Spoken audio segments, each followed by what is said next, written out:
Hey, record loving friends, it's Brian from tokyorecordstyle. It is a new year and it is time for a new vinyl tag. I am hopping on board the Beatles vinyl tag put forth by Pat at A Little Beatles Corner. Pat says that she is a first generation Beatles fan. I am a second generation or maybe even third generation Beatles fan. So I don't know the Beatles like you hardcore Beatles fans, but I grew up on the Beatles. My parents love the Beatles. I love the Beatles. I've had the Beatles permeate every aspect of my musical appreciation, and I wanted to participate. So without further ado, let's get right into it. Number one, a favorite Beatles holiday song, and tell us why. Well, I am gonna go with War Is Over, Happy Christmas by John and Yoko, the Plastic Ono Band. I'm not exactly sure who gets credit for this, John and Yoko. This is my Japanese picture disc of the song, and it of course is a really cool song, and it has this beautiful message in it that I really love, which is war is over if you want it. And I saw the t-shirts when I was a kid, and I didn't really quite get it. It really twisted my head. I had to think about what is he saying? War is over if you want it. What is that? And it really tapped me into, John and Yoko's thinking that, the world is what we make of it. So I really appreciate it for that reason. And I was so inspired by that message of peace and intention that for a volunteer project that I do called Photo Hoku, we actually had this project called Photo Ho Ho Ho. It was a spin-off of our Photo Hoku project, and we raised some money for some children living in children's homes, and we invited all our photography friends to take some free film, which I had collected over the years. Everybody got free film. People came together and we hosted this project called Photo Ho Ho Ho, and part of our campaign was film is free if you want it. So it was for the holidays, and we ended up raising $3,000, and we gave it to the local children's home where the kids are living without their parents. So thank you, John and Yoko, for inspiring that great song and that great message. Okay, and honorable mention to Christmas Time Is Here Again, the B-side off of Free as a Bird. Don't really love this tune, but it's my other Beatles Christmas song that I have.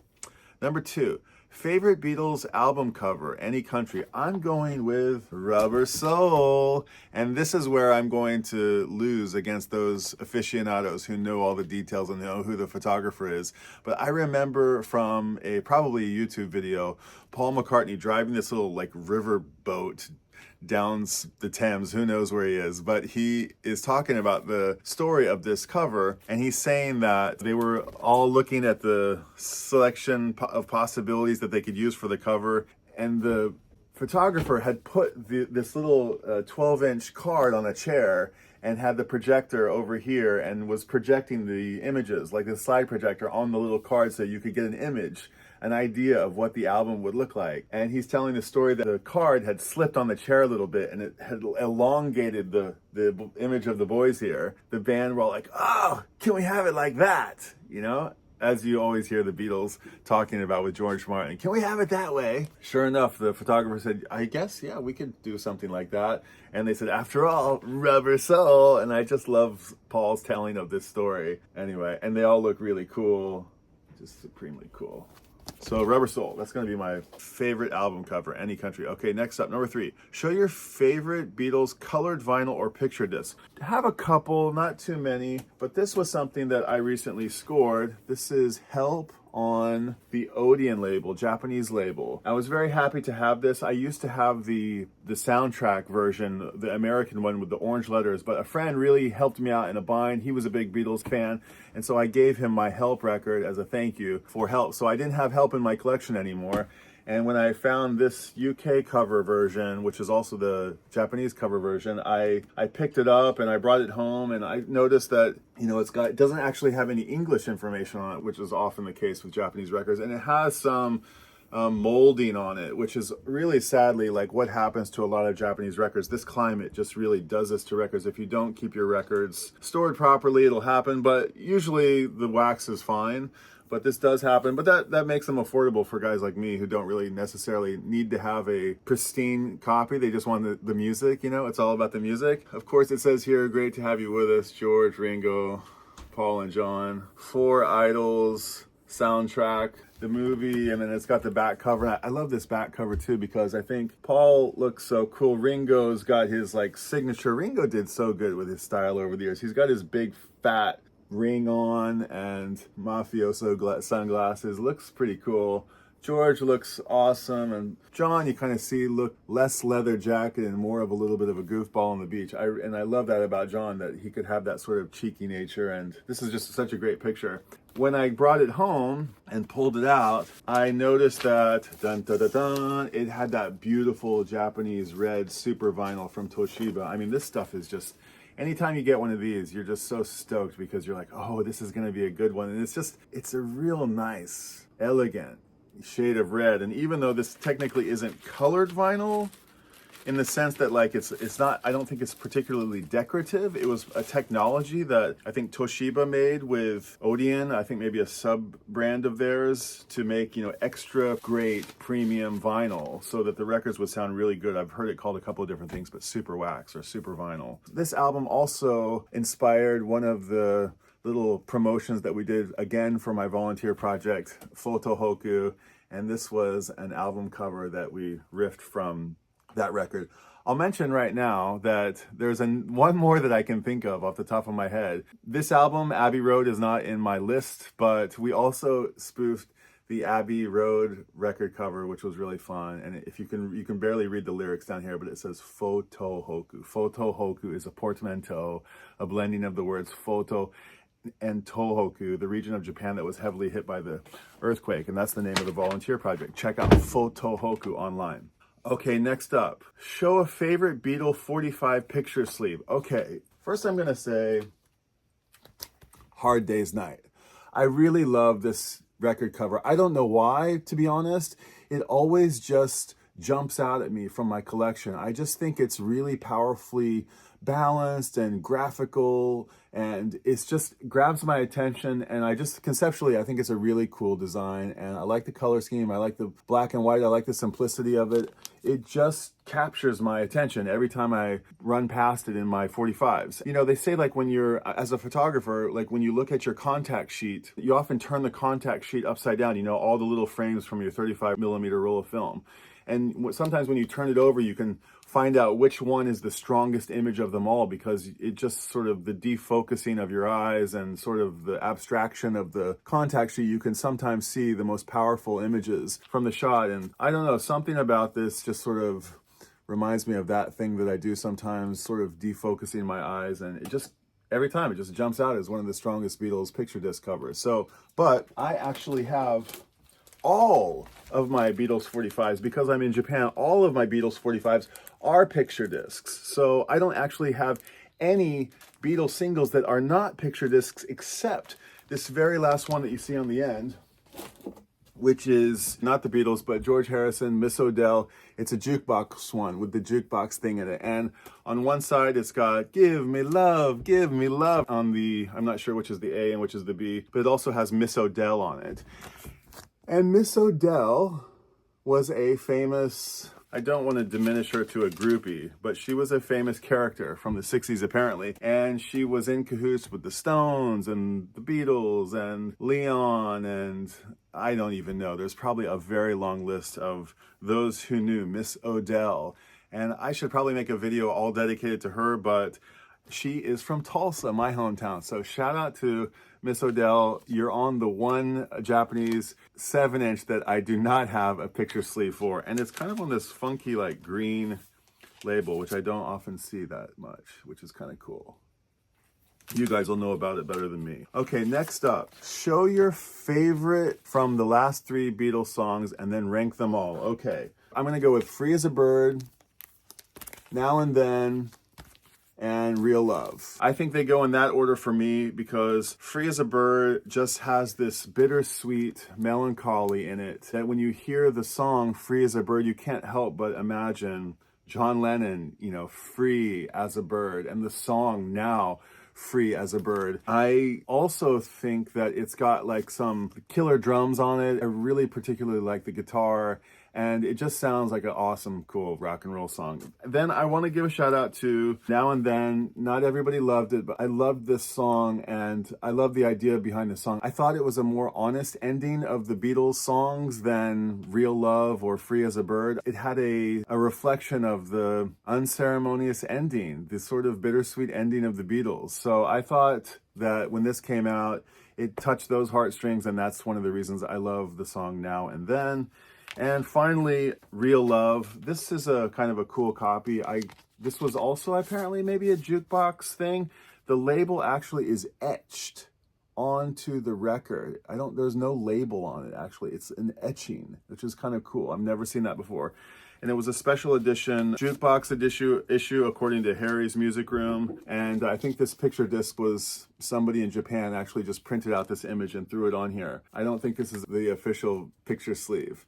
But at any rate, I like this song a lot. Of course, I love this song, Real Love, and I love the message behind it. But it just has this like sort of little bit too polished sound, which, you know, I think some blame on Jeff Lynne. Just a little bit too slick for my taste.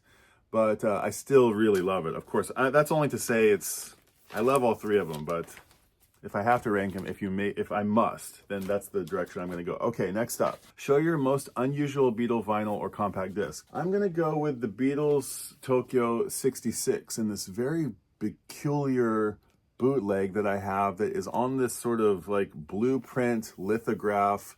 I don't even know what this thing is. It's a bootleg that I think you can see with a lot of different jackets, but I've never seen this one. It's glued on this board. I actually had it for sale in my pop-up record store for 2,200 yen. Not that much. I said the condition is good, and it's got a funky label in it. It's got the A side and the B side, and yeah, just a funky bootleg. It's kind of like, you can see the kind of glue on it. Kind of ghetto, but still pretty interesting. It's got some etching here. It's not actually printed. It's part of the print, so I don't really get that, but quite interesting. It's Tokyo 66. They famously came here and they played 5 concerts, 20 minutes like a show. It was kind of a wild ride, the Beatles in Tokyo. Next up, show a Beatles single that has a better B side than A side. I'm gonna go with Rain, the B side off of Paperback Writer. I think Rain it really intrigued me because I was like looking for it one day and I was like, where's Rain? You know, and I was looking for it on all the albums and I couldn't find it. And I was like, where is Rain? They're like, oh, it only ever existed on a B-side. And I thought, oh, that's interesting.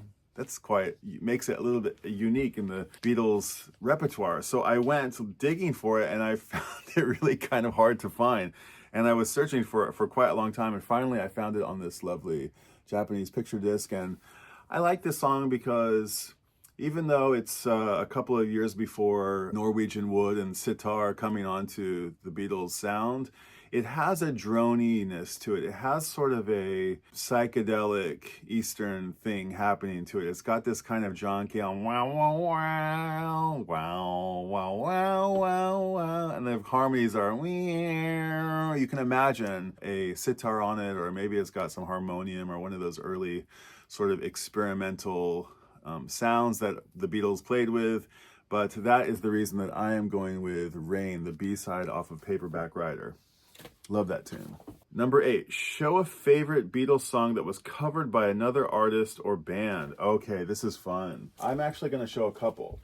I got a little handful here. Okay, I got to start with the Black Keys. This is the Big Come Up. This is their debut record. And on this, they cover She Said, I Know What It's Like to Be Dead. There's an amazing cover of She Said on this. And they've turned it into a blues number. It's really groovy. I love it. And I actually play it all the time at sets, and people love to hear this song. And you'll notice that here on the cover of the album, there's 2 signatures. I saw the Black Keys back in, I don't know, 2001, before they were super big. And it was a tiny little show in Boulder, Colorado. After the show, I got the record at the merch table and I went up and they both signed it for me. So that's really cool. Next one, I'm going with a Studio One compilation. This is Oldies But Goodies Volume 1, and the song is You Won't See Me, You Won't See Me by the Clarendonians. Really fun reggae version. I think the Beatles songs are all over this early roots rock and reggae music, early rock steady sound. This is a really great version, and I once asked my reggae aficionado friend Kazuki, what do the hardcore reggae fans think of, covers? Do they like those Beatles covers? And they say, oh, we love the reggae versions better. So then I'm going to go with The Flaming Lips from 2014. I get by with a little help from my friends. This was a complete cover of Sgt. Pepper's Lonely Hearts Club Band done by the Flaming Lips, and it was a charity record where all the funds, or a portion of the funds from the record, went to a Bella Union, some organization that helps pets. So very cool album artwork, very psychedelic. Lucy in the Sky with Diamonds off of this is insane, off the charts. And finally, I am going to go with Live Fish from their series Live Fish. This is volume 13, and you'll notice that it's from October 31st, 1994, which is Halloween. And this is their annual musical costume show. They play 3 sets instead of the standard 2. And in the second set, they play another band's album in its entirety. They've played a bunch of classics that you love, but this was the very first year that they did it. And they did the Beatles' White Album. It says here, Frankenstein, Sparkle, Simple, Divided Sky, Harpua, Julius, The Horse, Silent in the Morning in the first set. And then we get into back Ed Sullivan intro, Back in the USSR, Dear Prudence, Glass Onion, Obla Di Obla Da, Wild Honey Pie. And they play the entire album, and then they close the set with back to Bouncing Around the Room, Slave to the Traffic, like Riff, Sleeping Monkey, and so on. So that is a really cool special cover record. One of my favorite bands, Fish, covering the Beatles. Next up, show a favorite song that was covered by the Beatles. Okay, I'm going to go with Twist and Shout and Besa Mi Mucho. I've got a couple here that I want to shout out. Besa Mi Mucho by Los Tres Diamantes and their own Beatles records, Twist and Shout and Roll Over Beethoven. A quick mention about them. The first version of Twist and Shout was done by the Top Notes and was produced by Phil Spector, and the songwriter Burt Burns hated Spector's production because it killed the feel of the song, and it flopped as a single. So then came along the Isley Brothers that was recorded by Burt, or produced by Burt Burns, who wrote the song, where it became a smash hit. And then, of course, the Beatles did it, and it became a massive world-renowned smash. And one of my favorite movies from my youth, Ferris Bueller's Day Off, features it in the famous downtown Chicago parade scene, where Ferris is on top of the float and singing his heart out, and the whole city goes crazy. And on the B-side is Roll Over Beethoven, and this, of course, is by Chuck Berry, and it was a song that was written in response to his sister Lucy, who was always at the family piano playing classical music when Chuck wanted to play popular music. According to biographer Bruce Pegg, the song was inspired in part by a rivalry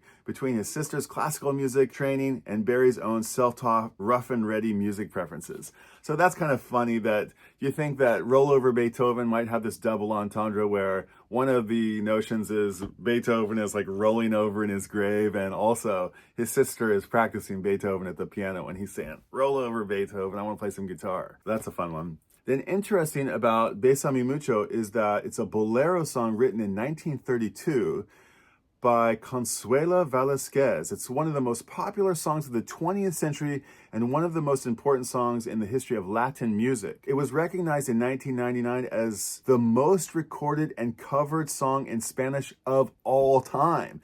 The Beatles recorded Besa Mi Mucho during their Decca audition on January 1st, 1962. A second version was recorded during their first session at Abbey Road Studios on June 6, 1962, and the latter was included on the Beatles Anthology 1. So there's my copy of Los Tres Diamantes, Besa Mi Mucho. Kind of a fun one. Okay, number 10, show the worst 3 songs that the Beatles wrote. This is impossible. I went through the lists of all the worst songs that people put forth already. I love all the Beatles songs. There's no song that are the worst. I love them all, and I can't imagine a collection of songs on an album without any of these songs. So it's really hard for me to say that any of them are the worst that the Beatles wrote. But I thought about it, and I've thought about the ones that make me feel the worst, maybe. That doesn't necessarily make them the worst, but I'm going with Misery. Misery, because misery is just such a bummer of a notion. So Misery's got to be, one of the worst songs that they've written. And I'm going with I'm a Loser. That's got to be, nobody wants to be a loser. So I got to put that one on the list. And also, she's got the devil in her heart. Nobody wants a devil in their heart. So I'm going to put those 3, even though I think they're great songs and I like to listen to them. They are the 3 of the darkest sort of songs that I thought would be appropriate for this prompt. Misery, I'm a Loser, and Devil in Your Heart. Now, don't quote me on it, but I'm guessing that they're all written by John Lennon. Devil in Your Heart sounds like a cover, but Misery and Loser both sound like John tunes. So there's that. Okay, number 11. Show the last Beatles product that you bought. Vinyl, CD, memorabilia, or book. Well, I was given the Beatles lyrics book, which is really fun. I've been reading this over the last year, and you can just hear about all the songs, and you can see old playbills, and sometimes there's like little bits where they've written on the lyrics, and it's really cool to see the history of these songs. And if there's a song that particularly jumps out at me, then I'll go find the lyrics in this book. And it's kind of a book that you don't have to read really cover to cover, but if inspiration strikes, then you can go refer to it. But because this book is already 10 years old, and I don't know if it's that exciting of an entry, I am going to include my Yellow Submarine Lego set, which I really love. And you'll see Jeremy here and the fun periscopes, and inside, dun dun dun dun, you will see the Beatles. There they are. There's Paul, John, Ringo, and actually that is Brian in the back. I think George is at a concert right now. We built a concert stage with my daughter, and I think somehow he's in with the rest of the Legos. But there's the boys. They're driving the Yellow Submarine around, and this guy fits right back on top. And this was one of these sets, I believe, that was like a publicly sourced design. It was somebody in their garage or toy box that built this and designed it using Lego's tools, and then put it up for people to vote on, for Lego to decide to really make it or not. And it's a software that a friend of mine designed. So I believe this is one of those designs. So there is my Yellow Submarine kind of floating here on the cloud. Luckily, no blue meanies came with this one. You'll see behind the Yellow Submarine are my George Harrison gnomes, my gnome crayons. Okay, number 12. Show an ongoing Beatles collection that you are trying to complete. Okay, I don't really have an ongoing collection of any specific thing. I just have my collection. It's not really complete. It's probably 85% complete of all the canon albums, maybe even 90%. But yeah, sure, I'd like to finish that off. I don't really collect multiple copies of the same album, although I do have a number of those too. I don't know, every time I see a 45 picture disc at the record store that are Beatles related and they're relatively inexpensive, I like to pick those up. So maybe I'll keep working on those. Yeah, my Beatles 7-inch 45 collection. Okay, that was number 12. Now this is number 13. Show a prized possession in your Beatles collection and tell a story. Well, I gotta go with 2 things from the early days, from a long time ago.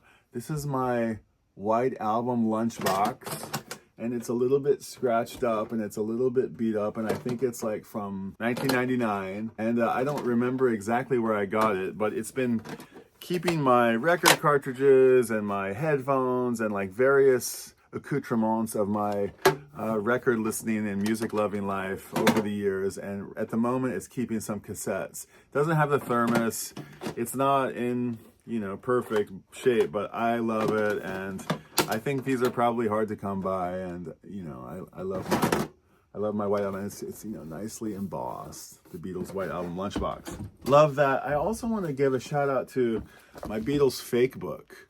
I have had this for years and years, and you can just tell it's just beat up. It's hardly stuck together. But when I moved away from my childhood home and I no longer had a piano, I had to get a guitar if I wanted to keep listening and playing music. And I didn't know the guitar. The guitar was an enigma to me. I never could figure it out. And an old girlfriend, bought me a garage sale guitar and picked me up a Beatles fake book. And I did my best to learn the chords and, play along with the Beatles songs. So this is a really treasure thing for me. And the fact that it's all beat up just tells me how much I've used it and how much I love it. So those are my treasures. Okay, show your favorite Beatles product that came out in 2024 and tell us why. Well, I didn't get anything by the Beatles in 2024. However, I did go to the Paul McCartney photography exhibition in Roppongi. It was so fun. I would show you my ticket stub, but it might have already ended up in some junk drawer buried when I can't seem to find it. But I had an amazing experience at the exhibition. There was some thousands of photos of the Beatles' first trip to America. They went to Miami, they went to Washington, D.C., they went to New York. It was this great exhibition, and it was really interesting to see the Beatles' perspective from Paul. We've seen the Beatles from the media's eye, but we hadn't actually seen it from a Beatle. That was really interesting, and I didn't pick up any souvenirs from the gift shop. I didn't want to get wrapped up in buying stuff, but there was a really cool image that I wish I'd bought. I loved this image. And yeah, a postcard of it is fine. I did get my photograph of it, so I think that's really should be enough. But yeah, my experience at the Paul McCartney Eye of the Storm exhibition was my best 2024 product that came out. Finally, what product would you like to see coming in 2025? Again, I have enough Beatles stuff. I don't really need more Beatles stuff, but at my office, I use this coffee mug every day. I've got this yellow submarine coffee mug, and it's one of these mugs that the windows are blue, and then when you pour the coffee into it, the Beatles come out. You can see them.